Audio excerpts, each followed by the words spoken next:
There is so much bad advice and misinformation on the topic of resumes. As someone who has worked in HR for over 8 years, I'm over it.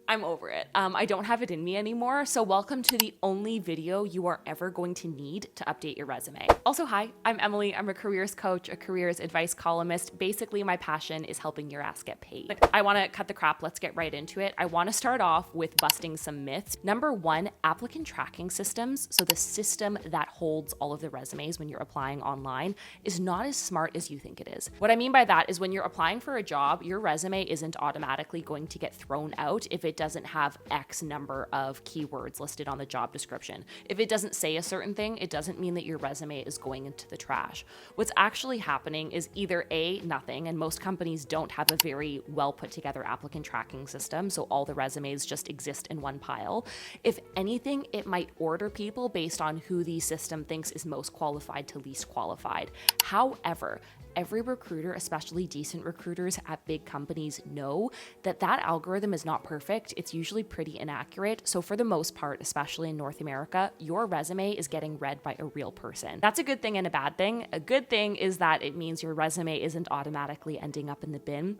The bad news is that on average, a recruiter only looks at your resume for 6 seconds before they make a decision about your candidacy, which means your resume really needs to pack a punch and have impact quickly. In my opinion, there are 3 core elements to having a successful resume, which is the design, the data, and the details. The design and how your resume looks is ultimately going to depend on your industry entirely. If you're in a more creative industry like marketing or social media, yeah, you can have a little bit of fun, use a little bit of color, and I'll put some examples on screen of where I think this works really well. If you work in a more conservative industry like banking, government, consulting, stick with a classic, simple, clean resume. As long as your resume visually isn't detracting people or making it difficult for recruiters to read the information, the look of your resume is not going to be the reason you get the job. So don't put all of your effort and hours into the graphic design and making sure the colors are perfect. That's actually not a very good use of your time. Like I said, recruiters are only looking at your resume for 6 seconds. They're scanning for keywords. They're looking for the general vibe of your resume. So if your template and outline is making it more challenging and they're wasting precious seconds on figuring out where things are,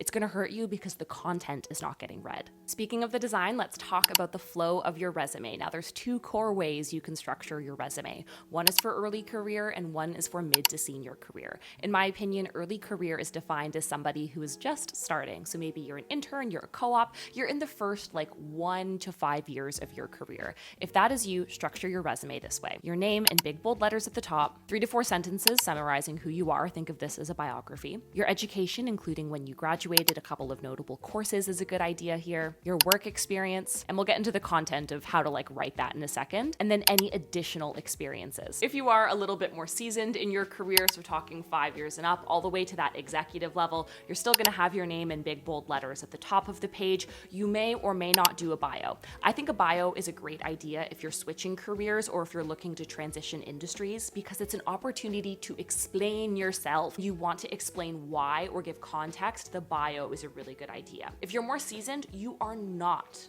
I repeat, not putting your education at the top. You also are opening yourself up to other kinds of age-based discrimination. Bad news bears. So pop that now at the very bottom of your resume. You're going to lead with your work experience. That's going to take up most of the page. You're going to have your additional experiences and then your education. That's design. Let's talk about the data and the details. Here's what you're actually going to put in each of the sections of your resume. If you're choosing to do a bio, it should be 4 to 6 sentences at most. You're going to include who you are, what you do, and what you're looking for. In the education section, here's an example of how you can structure it if you're earlier in your career. And if you're a little bit more senior, this is probably how I would structure it. After a few years, nobody really gives a shit. On to the work experience section. This is the trickiest and ultimately the most important section of your entire resume. How much work experience should you list on your resume? That kind of depends on where you're at in your career, but I strongly recommend having your resume 1 page. Period. Unless you're 8 years into your career, maybe you can push it to 2, but I recommend 1.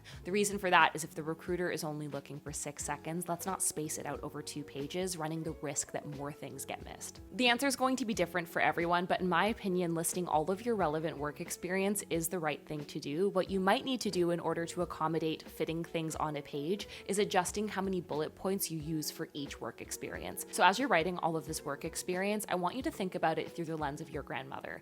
If your grandmother wouldn't understand what you're talking about in your descriptions aren't clear enough. Most recruiters aren't experts in the fields they're recruiting for, they're just experts in recruiting. So if you're talking about really complicated technical things or things really niche to your industry, you need to find a way to simplify what you're talking about just a little bit so the recruiter can digest and understand and then present your candidacy to the hiring team. Literally one of the easiest ways to do this, and it's something I work on with my clients, is for every single job experience that you're listing, aim to have somewhere between 3 to maybe 5 bullet points, just depending on your years of experience, and dedicate the first bullet point to a 1-sentence summary of the purpose of your job. So as a recruiter, you would say something to the effect of like lead and develop talent marketing, talent attraction, and end-to-end recruitment strategies for all of Canada. And then you can get a little bit more specific. It's a good idea to start each of these bullet points with an action verb. It really helps put you in the place of authority and kind of heightens the work that you do.